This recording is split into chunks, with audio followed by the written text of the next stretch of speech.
तो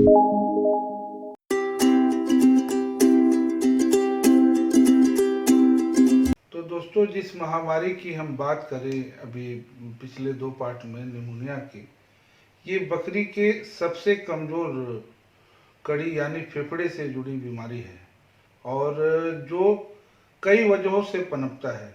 उसमें 2-3 चीज़ें मेन हैं जिन वजहों से निमोनिया पनपता है। तो मैंने सोचा कि इसको और भी डिटेल में हमें जानने की ज़रूरत है और कोशिश हमें ये करना है कि ये हमारे पास आए ही ना। और मेरा तो ये मानना है दोस्तों कि अगर हमारी सूझबूझ सही है और हमारे पास सही हथियार है, तरीका हमारा बेहतर है, तो इंशाअल्लाह ये सब चीज़ें आती तो ज़रूर हैं, जानवर है तो आती जाती रहती हैं, लेकिन इसे हमें सुधारने का कोशिश करना चाहिए, पहले से तैयार रहना चाहिए, तो बहुत हद तक इससे बचाव हो सकता है। इसमें जो मेन चीज़ें हैं वो मैं आप लोगों को बताना चाहता हूँ कि ये एक तो पानी की गड़बड़ी से पनपेगा।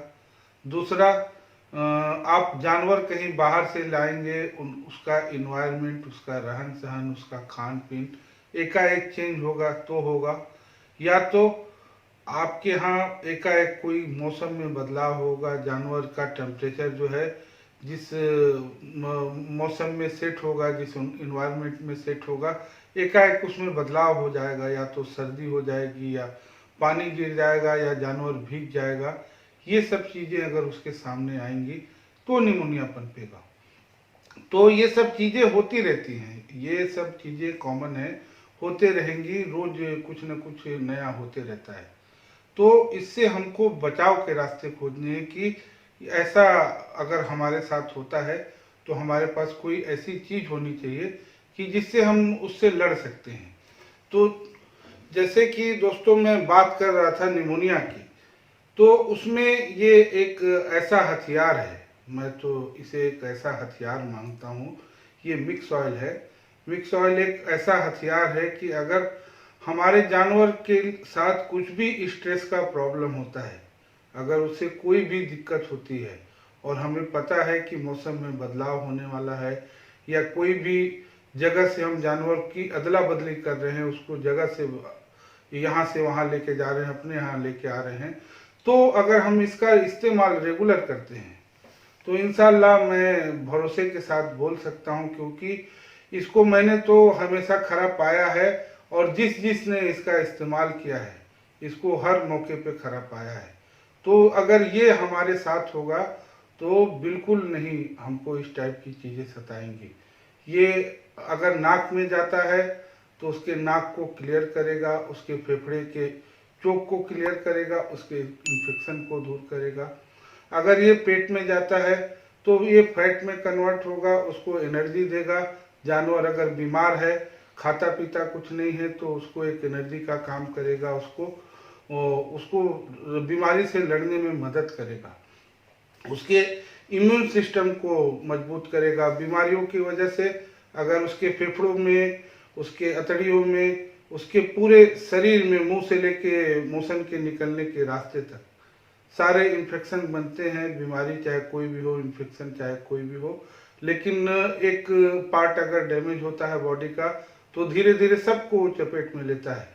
तो अगर ये जाएगा उसके पेट में, मुंह के जरिए अगर मोशन के रास्ते तक आखिरी तक जाएगा, तो उस इन्फेक्शन को निकालने का काम करेगा, उसको रिपेयर करने का काम करेगा, एक लुब्रिकेंट का काम करेगा। तो कहने का मतलब ये है दोस्तों कि अगर हमारे साथ ये सब चीज़ें हैं तो हमारे पास कुछ ऐसा सरल और आसान उपाय होना चाहिए कि हमको इतनी सारी दवाइयों और इतने सारे परेशानियों और उपायों की ज़रूरत न पड़े।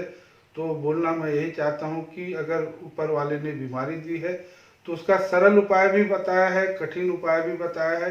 मैंने तो उसका सरल उपाय पा लिया है और जिन जिन ने इसका इस्तेमाल किया है उसको हर मामले में सही पाया है। तो मैं तो यही बोलूँगा कि अगर आपके साथ भी जानवर है, जानवर अगर आप पालते हो, तो बिल्कुल सरल उपाय है, आप इसका इस्तेमाल कीजिए।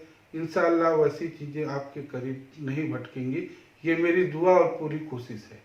तो मैंने इसे कटोरे में निकाल रखा है इसलिए कि मैं आप लोगों को इसके कलर और इसकी क्वालिटी के बारे में कुछ और बताना चाहता हूँ। कि देखेंगे आप इसको गौर से तो ये एकदम पीला है, एकदम चटक पीला जो इसका कलर है, एकदम चटक पीला दिखेगा। ये सिरिंज में मैंने निकाल रखा है और इसमें आपको एक कोटिंग चमकेगी, ऐसा लगेगा कि जैसे पेट्रोलियम प्रोडक्ट में कोटिंग चमकती है ऊपर में, वो आप देखिए गौर से तो इसमें ऊपर में एक चमक आएगी। लोग करते क्या है कि इसमें कोई हल्दी मिला देता है, कोई अदरक मिला देता है, कोई कुछ भी एक्सपेरिमेंट और करने लग जाता है। लेकिन एक बात मैं और क्लियर करना चाहता हूँ कि हल्दी में भी बहुत अच्छी चीज़ है, अदरक में भी बहुत अच्छी चीज़ है, या और भी भाई लोग जो जो चीज़ें मिलाते हैं, ज़रूर वो अच्छी चीज़ें हैं, शरीर में जाके फ़ायदा ही करती हैं। लेकिन यहाँ पे हम तेल दे रहे हैं, तेल के साथ बहुत सारी चीज़ें मैच नहीं होती, खास करके हल्दी।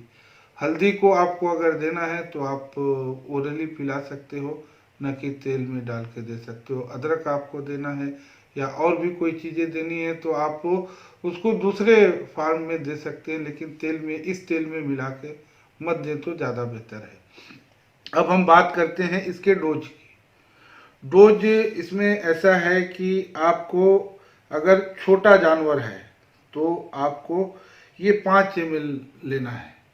5 ml में इसी में 2-2 4-4 बूंद उसके नाक में भी डालना है, अगर इन्फेक्शन हो ना हो तो भी, और बाकी बचत तेल उसको पिला देना है। उसके बाद अगर बड़ा जानवर है, मीडियम जानवर है तो आपको 10 ml लेना है, और बड़ा जानवर है तो 15 ml 20 ml तक जा सकते हैं। और अगर आपको जानवर को ओवरवेट कराने का है, कुर्बानी का जानवर है या प्रोडक्शन देने वाली बकरी है या गाभन बकरी है, तो उसको आप 15 ml 20 ml तक भी पिला सकते हैं। उससे उसको प्रोडक्शन में भी सपोर्ट मिलेगा और उसको अपने बॉडी को मेंटेन करने में भी मदद मिलेगी। साथ में उसकी भूख भी बढ़ाएगा, उसके इम्यून सिस्टम को मजबूत करेगा, उसका heart, liver, kidney, lungs, blood circulation, ये सारी चीज़ें जो बॉडी के मेन ऑर्गन है, इसको अपडेट करने का काम करेगा। तो ऐसी चमत्कारी चीज़ है ये मिक्स ऑयल।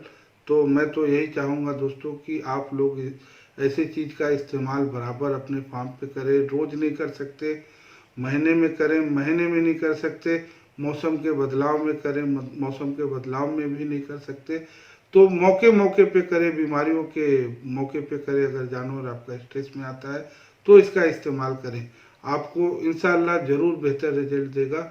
यही मेरी दुआ और यही मेरी कोशिश है। तो आप लोगों को मेरी ये पहल अगर अच्छी लगी हो तो मेरे चैनल को लाइक करें, सब्सक्राइब करें और बेल आइकन को दबाना बिल्कुल ना भूलें। निमोनिया के बारे में और भी अगर जानकारी चाहते हैं तो उसके बारे में कमेंट्स करें, क्वेश्चन पूछें, तो इंशाल्लाह इसके बारे में और भी डिटेल में हम आपको जानकारी देने की कोशिश करेंगे।